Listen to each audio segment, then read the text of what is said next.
91,6 Indika FM bersama dengan Dira Larasati di sore hari ini di jam 5 teman Indika di Indika Foundation Talk. Kita akan ngobrol-ngobrol bersama dengan tamu spesial kita pada sore hari ini, yaitu Marzuarita Rahman atau Ita as a founder Yayasan Komunitas Peduli Hepatitis.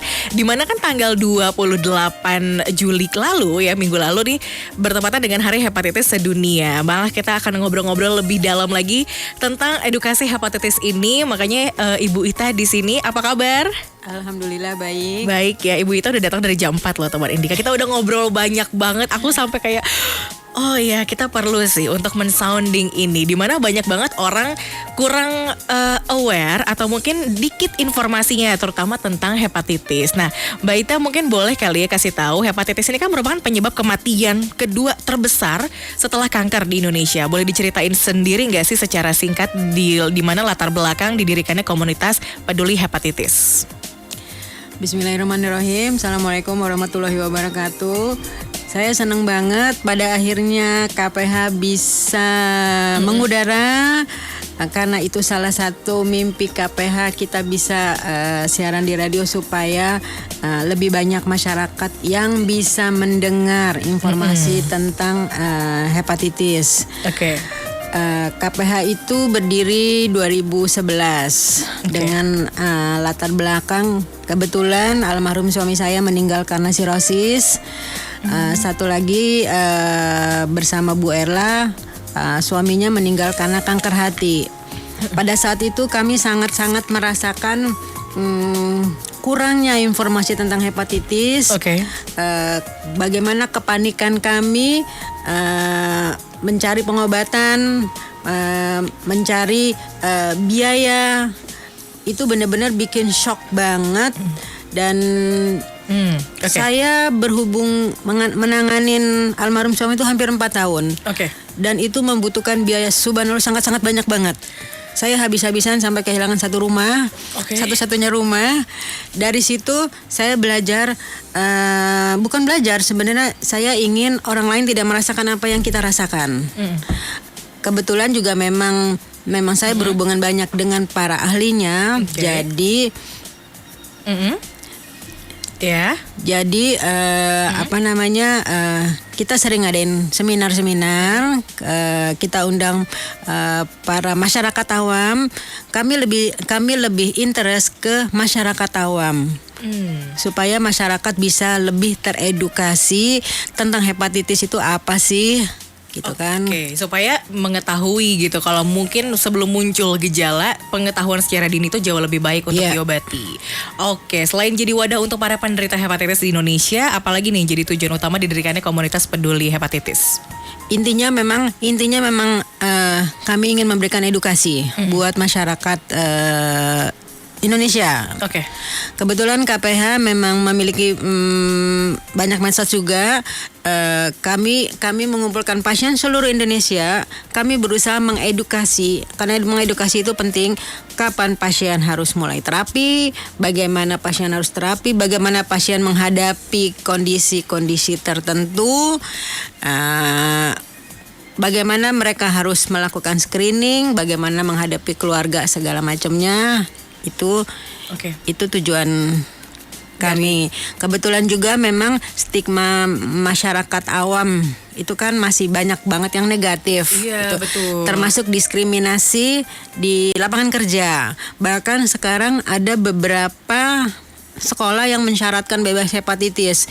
Itu yang ingin kami coba bantu meluruskannya, gitu kan, bahwa nggak perlulah ada diskriminasi, gitu kan. Betul. Itu kenapa kami sedang koordinasi juga dengan pihak Kemenaker untuk membuat agreement gimana caranya nih supaya pasien nggak perlu nih didiskriminasi, memberikan kesempatan yang sama seperti warga negara lain untuk bekerja. Di sisi lain, saya mencoba edukasi pasien, walaupun mereka alami kondisi hepatitis, kondisi sakit gitu, tapi tunjukkan kalau mereka punya potensi sama seperti warga negara lain gitu. Meningkatkan kepercayaan diri si penderita ini ya. Memang banyak yang mindset itu yang harus diubah, karena mereka merasa kalau gue hepatitis gue capek-capek, nggak bisa ngapa-ngapain, nggak bisa lembur, nggak bisa ini, nggak bisa ini. Padahal nggak begitu juga. Semua orang juga capek kok. Nggak ada kerja yang nggak capek. Betul. Gitu kan. Tinggal bagaimana kita memanagenya. Gitu kan. Sekarang dimanapun perusahaan nggak ada dong yang mau menggaji karyawan tapi lo nggak produktif. Betul. Gitu kan. Tetap tunjukin produktivitasnya, tetap menunjukkan kapasitasnya. Nah, sakit mah banyak kok yang sakit. Betul. Yang sakit kanker, yang sakit jantung biayanya juga banyak. Gitu Betul. kan. Kanker seumur hidup juga kan dibiayain gitu kan. Oke, jadi penerimaan di lingkungan ya untuk penderita si hepatitis ini. Makanya komunitas dari peduli hepatitis itu adalah selain untuk memberikan edukasi juga menjadikan satu bentuk semangat sih untuk kita supaya bisa bersosialisasi secara normal. Ya. Edukasi hepatitis perlu kita ketahui teman Indika karena memang banyak sekali yang masih awam dan tahu-tahu tuh kayak sudah parah. Tapi ternyata memang kenapa disebutnya silent killer adalah sebagai penyebab kematian kedua terbesar setelah kanker di Indonesia.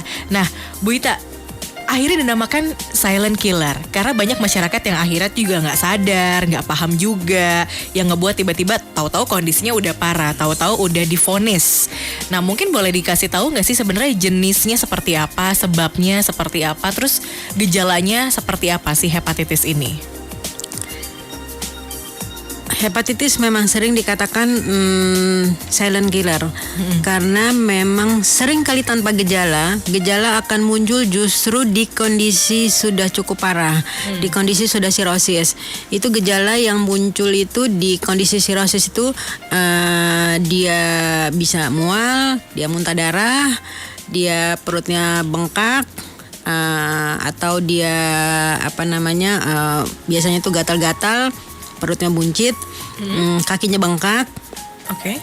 Karena kalau gejala lain seperti demam, cepat lelah itu sangat-sangat rancu dengan kondisi lain kan, bisa flu, bisa penyakit lainnya.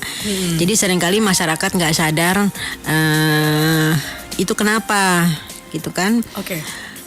Terus hepatitis itu sebetulnya virus, lebih banyak disebabkan oleh virus. Ada 5 macam hepatitis yang sering ada, dia A, B, C, D, E. Tapi yang sering parah itu B sama C. Oke. B sama C karena A itu mudah penularannya, mudah pula penyembuhannya. Sementara hepatitis B itu penularannya sebetulnya tidak sederhana juga penularannya. Dia melalui jarum suntik, dia hubungan vertikal dan horizontal. Hubungan vertikal itu lewat ibu melahirkan. Jadi memang salah satu penularan terbesar hepatitis B itu lewat ibu melahirkan. Itu sebabnya sekarang ada program tereliminasi dari pemerintah yang mewajibkan bayi yang dilahirkan dari ibu yang menderita hepatitis B itu wajib disuntik HBIG. Hepatitis B imunoglobulin itu akan memproteksi bayi di kemudian hari dari terkena sirosis lanjut. Oke. Gitu kan. Nah, penularan dari horizontal itu lebih pada kayak berhubungan seks atau jarum suntik. Oke, penularannya semua sumbernya dari situ. Iya, sebetulnya darah ketemu darah. Kenapa jarum suntik? Karena jarum suntik kan darah ketemu darah tuh. Iya. Bisa jarum suntik pemakaian jarum bergantian atau juga bisa pakai tindik, tato. Itu memungkinkan penularan. Ada juga beberapa pasien yang kena mungkin karena setelah mendonor, mungkin dulu pemakaian belum single use, itu kan? Bisa jadi. Itu memungkinkan tertular. Bisa juga dari ada juga sebagian pasien hepatitis yang tertular karena ini HD. Cuci darah, pasien cuci darah itu 15% pasien hepatitis C itu dari pasien cuci darah. Oke, sebenarnya penularannya juga tidak mudah sih, tapi berpeluang karena ini ada di sosial kita juga. Iya kan? Dan memang banyak sekali di masyarakat, tapi juga tidak sederhana sehingga masyarakat perlu menjauhinya. Betul. Enggak juga. Jadi karena tidak tertular seperti bersentuhan, Betul. atau air liur, atau pemakaian alat makan bersentuhan, itu nggak kenapa-napa gitu loh. Karena banyak stigma di masyarakat kayak gitu. Kalau misalnya udah terkena hepatitis, katanya sih nggak boleh untuk kayak terlalu berdekatan, terus juga satu alat makan. Tapi justru malah enggak ya? Enggak. Saya sebenarnya sedih banget. Jadi belum lama, beberapa hari yang lalu juga ada pasien yang telepon. Itu orang Medan, curhat sama saya, Bu, saya sampai sedih, Bu. Saya nggak bisa peluk anak saya karena saya takut anak saya tertular hepatitis dari saya. Terus dia juga nggak mau berhubungan sama istrinya. Mas, itu istri dan anak itu semangatmu. Itu semangatmu untuk sembuh. Siapa yang suruh kamu jauhi? Oke. Kalau istrimu juga nggak ada masalah, nggak apa-apa kok cium-cium anakmu, nggak apa-apa kok peluk, nggak apa-apa Bu tukerin, nggak apa-apa makan sama-sama, nggak apa-apa. Karena itu bukan A. Kalau A iya. A itu berganti baju nih, baju pasien dipakai sama yang lain itu bisa kena. Pemakaian, jadi sendok nih satu piring makan ganti-gantian nih itu bisa. Itu sangat bisa. Gelas. Bisa. Jadi kalau hepatitis A memang dengan keringat, berciuman pun bisa, tukeran baju bisa, pemakaian alat pakai itu bisa. Oke. Tapi kalau B itu, kalaupun intinya darah ketemu darah. Jadi kalau misalnya pasien kecelakaan, ada luka terbuka, terus ada pasien lain itu luka terbuka juga, darahnya ketemu darah, itu Baru bisa tertular. bisa. Kalaupun misalnya suami pasien, dia cuma sama istrinya sampai berdarah-darah lah. Tapi kalau istrinya nggak berdarah, nggak ketemu tuh darah sama darah kan. Kalau cuma suaminya doang yang berdarah, misalnya dia sariawan lah tuh suaminya, nggak juga ketularan, kecuali sama-sama berdarah gitu. Jadi nggak perlu pasien hepatitis itu dijauhi. Diasingkan. Biasa-biasa aja sebetulnya. Justru dukungan semangat dari orang terdekat itu yang membantu pemulihan pasien. Setuju, ini salah satu bentuk edukasi kita juga agar kita juga bisa langsung menerapkan ini ya ketika mungkin ada menemukan di sosial kita mengalami kejadian serupa. Kalau misalnya kalau pasien mengetahui udah terkena hepatitis, apa yang perlu dilakukan? Untuk tahu, jadi gini. Kalau kita pernah mendengar orang tua sakit kuning atau pasangan kita kena hepatitis, sebaiknya pasangan itu screening. Kalau untuk hepatitis B, screeningnya HbSAg. Oke. Cek itu, kalau itu negatif berarti dia tidak terinfeksi. Lanjutkan dengan pemeriksaan anti HbS untuk mengetahui dia punya imun apa enggak. Kalau anti HbS-nya masih negatif atau kurang cukup, vaksin ulang itu untuk memproteksi dirinya. Itu pasangan. Bisa juga, jadi kalau misalnya nih saya sering menyarankan anak kena nih, saya sering bilang saudara kandungmu dan pasangannya dan anaknya, orang tua, keluarga orang tua, bapak ibu tuh tante-tante dan pasangannya dan anak-anaknya juga keluarga dari bapak, sebaiknya screening. Kita nggak tahu sebenarnya nih sumbernya dari mana nih. Itu. Oke, jadi ini sama kayak pertanyaan juga yang udah masuk ke kita bahwa ini penyakit turunan atau enggak? Saya nggak pernah, kita nggak boleh bilang itu penyakit turunan karena Allah nggak pernah ngasih ada penyakit turunan semacam itu. Tapi mungkin dikatakan genetika iya. Dikatakan genetika iya, karena kalau saya sebagai orang awam mengatakan darah kita kan darahnya bapak sama ibu, bapak sama ibu kan darahnya bapak sama ibunya lagi gitu. Jadi kita waspada dari situ. Jadi ketika tahu kita kena, itu ada lanjutan, ada pemeriksaan lanjutannya. Satu yang memang harus diketahui, untuk pasien hepatitis B, tidak semua yang dinyatakan terinfeksi hepatitis B itu akan diobati. Tidak semua yang positif ada saat yang tepat kapan dia harus berobat. Oke. Kalau hepatitis B. Tapi kalau hepatitis C, berapapun jumlah virus yang muncul Yang ada di tubuh. itu terlihat dari hasil VRNA-nya, itu wajib diobati. Oke. Itu bedanya dengan C. Tapi bedanya B sama C. B punya vaksin, C nggak punya. Jadi perlunya kita untuk screening untuk mengetahui Itu. lebih dini jauh lebih baik. Dimana ada pertanyaan juga di Instagram kita yang masuk, ada dari Gatot Yosaf yang dia bilang adalah hepatitis itu tipenya seperti apa ya yang susah disembuhkan, dan bagaimana kita seseorang bisa mengetahui bahwa sedang ada penyakit hepatitis dan di mana pencegahan dan juga obat yang harus diminum. Terima kasih. Tadi apa pertanyaannya? Iya, di mana tipenya seperti apa aja yang susah disembuhkan? Tipe hepatitis. Yang susah disembuhkan bukan susah, yang agak parah itu B sama C. Oke. B sama C. Tapi memang kalau boleh saya jujur, hepatitis C itu 10 kali infeksius dari HIV. Sementara hepatitis B itu 100 kali infeksius dari HIV. Oke. Dan Bedanya hepatitis C itu sekarang tingkat kesembuhannya 95%. Ada obat DA namanya direct acting antiviral, itu tingkat kesembuhannya sampai 95%. Walaupun hepatitis C itu nggak ada vaksin.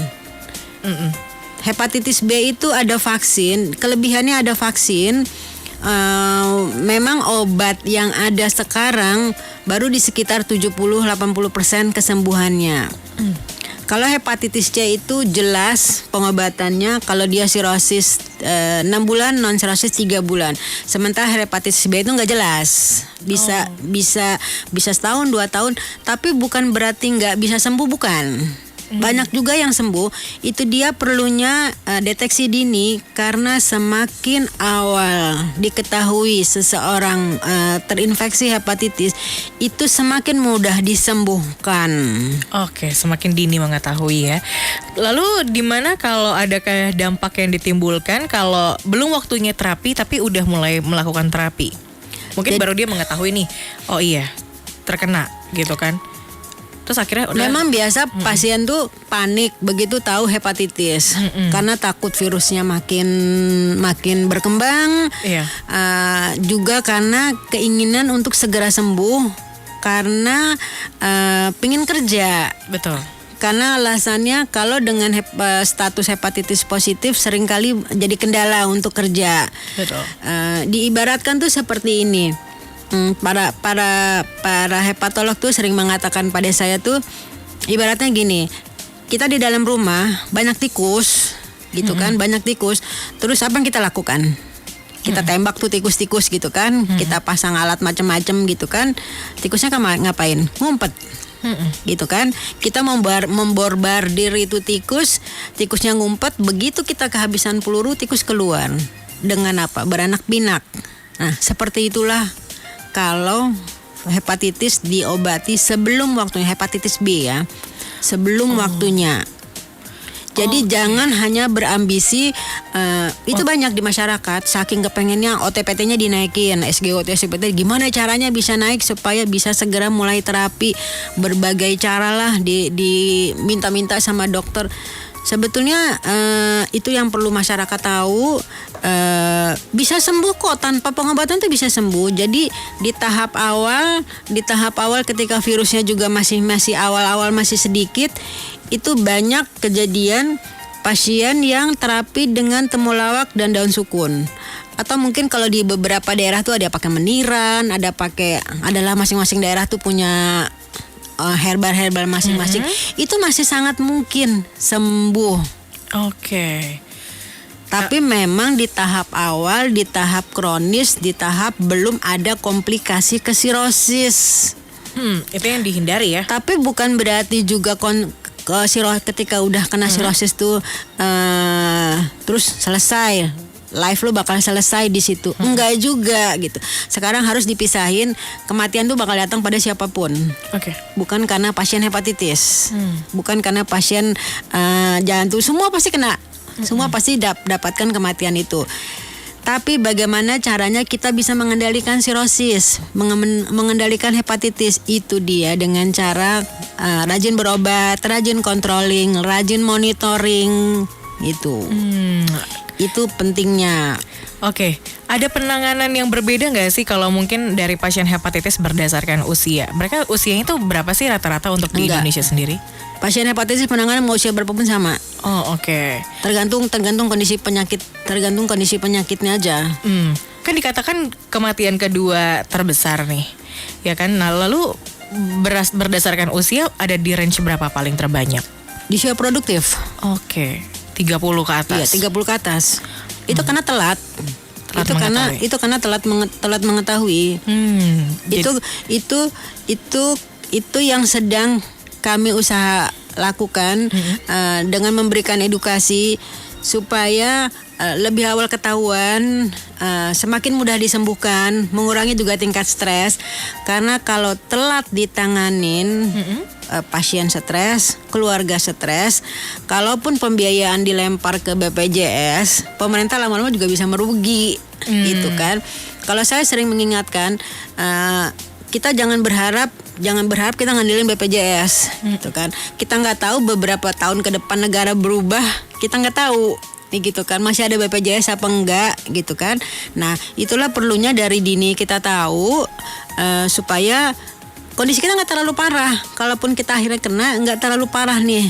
Nggak perlu, karena kalau sudah sirosis itu hanya di rumah sakit besar yang akan mampu menangani.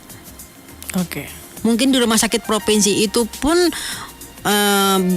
beberapa kasus pasien saya soalnya saya tanganin, sampai saya bilang udah kalau nggak bisa di sana ke Jakarta deh. Karena tidak semua rumah sakit memiliki fasilitas yang memadai untuk menanganin sirosis. Oke. Gitu.